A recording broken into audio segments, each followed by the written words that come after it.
क्या एक chief minister को सेंट्रल एजेंसीज अरेस्ट कर सकती है?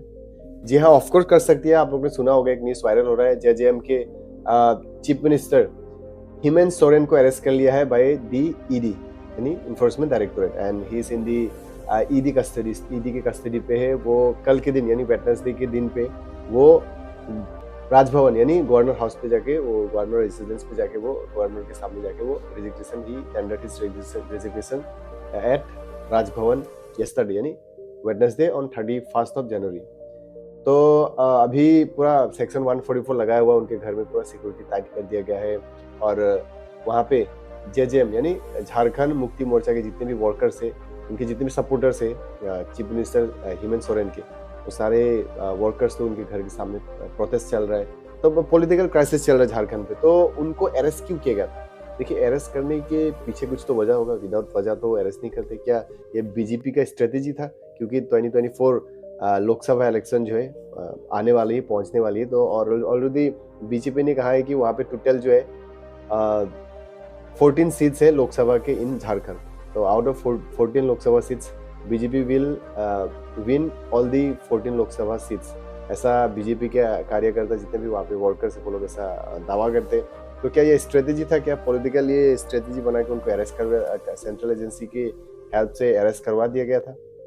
तो इसके बारे में जानेंगे, और उनको कब, कहाँ, क्यों अरेस्ट किया गया था, उसके बारे में थोड़ा मैं बारीकी से आप लोग को, मैं डिटेल्स में आप लोग को यहाँ पे समझाने की कोशिश करूंगा। और हु विल बी दी, अब ये क्वेश्चन आता है कि who will be the next chief ministers of Jharkhand, who will be the next chief minister, Jharkhand के चीफ मिनिस्टर कौन होने वाला है। और एक चीफ मिनिस्टर होने के लिए और एक गवर्नमेंट फॉर्म होने के लिए कितने एमएलएस का सपोर्ट चाहिए होता है? कितने एमएलएस का सपोर्ट होने के बाद, मेजोरिटी होने के बाद आप सरकार बना सकते हैं और आप चीफ मिनिस्टर बन सकते हैं? क्या आप लोग को पता है? नहीं पता है ना?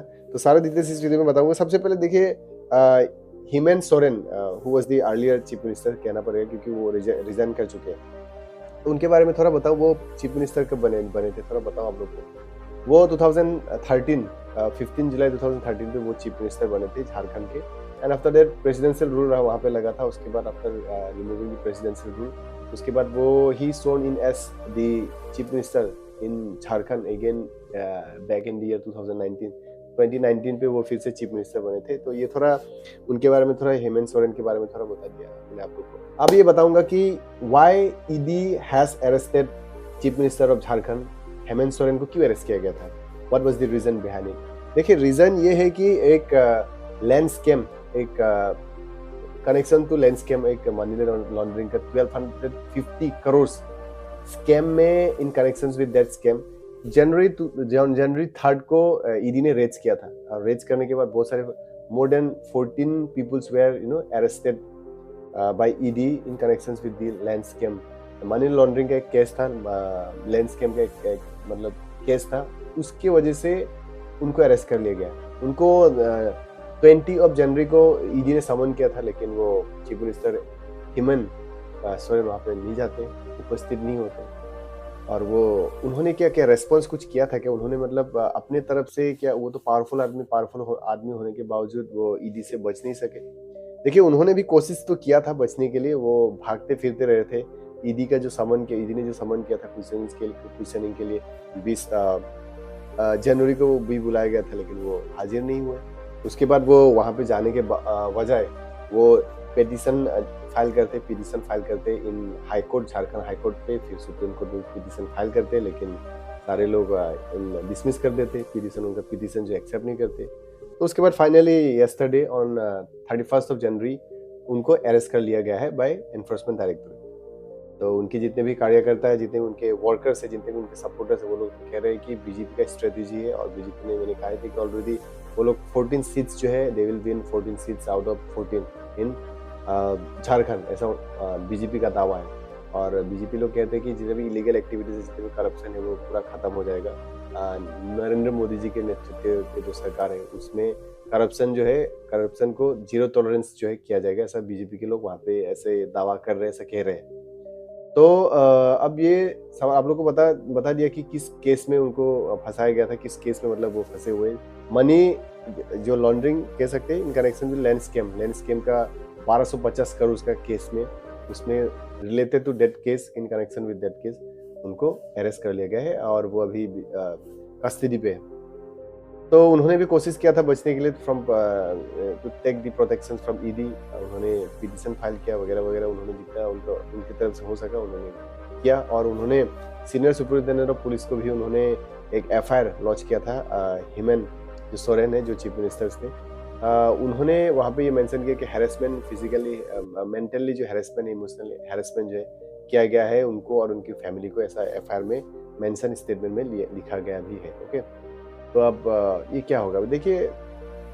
अब यहाँ पे पॉलिटिकल का बात आ जाता है। अगर पॉलिटिकल एंगल से हम लोग अगर देखा जाए तो बीजेपी का सरकार है और पिटीशन भी फाइल किया था, पिटीशन भी एक्सेप्ट नहीं किया, हाई कोर्ट में, सुप्रीम कोर्ट में भी एक्सेप्ट नहीं किया, उनका डिसमिस कर दिया गया।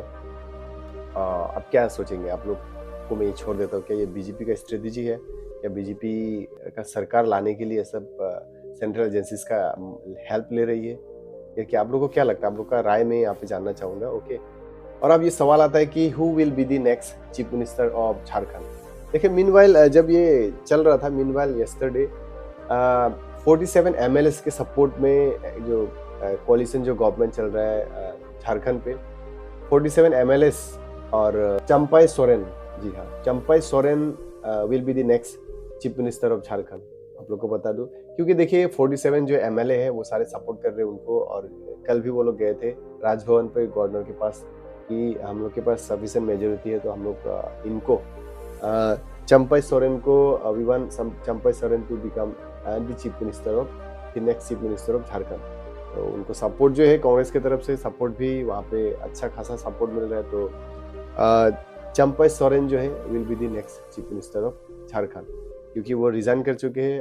हेमंत सोरेन जो रिजाइन कर चुके हैं उनके चीफ मिनिस्टर का जो पोस्ट है वहाँ से, तो वो होने वाले हैं। देखिए, और यहाँ पे आप लोग को मैंने पूछा था कि बताया था कि चीफ मिनिस्टर या एक सरकार बनाने के लिए कितना मेजोरिटी चाहिए, कितना एमएलएस का सपोर्ट चाहिए। देखिए, एमएलएस का मोर देन द हाफ, जितने भी जो सीट्स है, 81 टोटल सीट्स है झारखंड में। आउट ऑफ 81 आपका 81 का हाफ से ज्यादा होना पड़ेगा।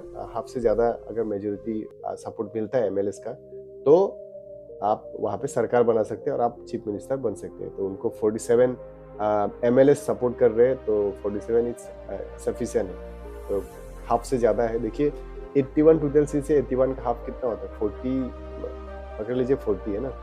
40 से जरा 47 लोग सपोर्ट कर रहे थे, वो definitely he is going to be the next chief minister of Jharkhand. तो ये था, थोड़ा आप लोग को मैंने बता दिया। तो देखिए, ईडी का जो पावर है, मतलब सबको अरेस्ट कर सकते हैं सेंट्रल एजेंसीज, चाहे सीबीआई बोलिए या चाहे आप एनआईए बोलिए। अगर आप इलीगल कुछ करते हैं तो अरेस्ट कर सकते हैं, ऐसा कर सकते हैं। ऐसा नहीं कि आप चीफ मिनिस्टर हो या आप एमएलए हो, आप एमपी हो तो आपको अरेस्ट नहीं किया जा सकता, ऐसा नहीं है। कर सकते हैं अगर आप इलीगल कुछ करते हो या इलीगल गलत काम करते हो, तो ऐसा सिस्टम है। Law is equal for everyone, each and everyone. Indian citizen जितने भी सारे लोग के लॉ जो है इक्वल है, तो अरेस्ट किया जा सकता है भैया। तो ये था हेमंत सोरेन के अरेस्ट के बारे में, चीफ मिनिस्टर के अरेस्ट के बारे में आप लोग को थोड़ा डिस्क्राइब करके बता दिया। आप लोग आई होप समझ में आ चुका होगा, और समझ में नहीं आया तो कमेंट करके मुझे पूछ सकते हैं। ओके, जितना हो सके आप लोग को मैं समझाने की कोशिश करूँगा। सोचा कि ये थोड़ा ट्रेंडिंग चल रहा था, मैं थोड़ा स्टडी करके आप लोग को बता दिया। ओके, और गलती हुआ तो माफ़ी चाहता हूँ। और मैं यहाँ पे इस वीडियो में किसी को इंसाइट करने के लिए, किसी को, और इस वीडियो में मैं किसी को डिफेम करने के लिए या किसी को इंसल्ट करने के लिए, किसी पार्टी को मैं खराब भी नहीं कर रहा हूँ, ना किसी आदमी को खराब कर रहा हूँ। जो फैक्ट है, जो रियलिटी है, उसी के बारे में आप लोग को इस वीडियो में शेयर किया हूँ। ओके, अगर कुछ गलती हो गया तो माफ़ी कर दीजिए, आई अपोलोजाइज फॉर दैट। सो मिलेंगे अगले ऐसे ही इंटरेस्टिंग टॉपिक पे, तब तक के लिए सेफ रहिए, सुरक्षित रहिए, take care, bye bye. And अगर चैनल पे नए हो तो मेरे चैनल को सब्सक्राइब कर लीजिए। अगर सब्सक्राइब नहीं करेंगे, जितने भी अपकमिंग वीडियोस होंगे, मैं इन्फॉर्मेटिव एजुकेशनल वीडियोस लेके आता रहता हूँ। सब्सक्राइब नहीं करेंगे तो आपका नोटिफिकेशन नहीं मिलेगा, आपको नॉलेज नहीं मिलेगा, इन्फॉर्मेशन नहीं मिलेगा, कब कहाँ पे क्या चल रहा है, क्या ट्रेंडिंग चल रहा है, क्या हो रहा है, वो सारे चीज़ों के बारे में आप लोग को इन्फॉर्मेशन नहीं मिलेगा। जल्दी सब्सक्राइब कर लीजिए। मिलेंगे अगले इंटरेस्टिंग टॉपिक पे, तब तक सेफ रहिए, सुरक्षित रहिए, take care, bye bye, see you soon.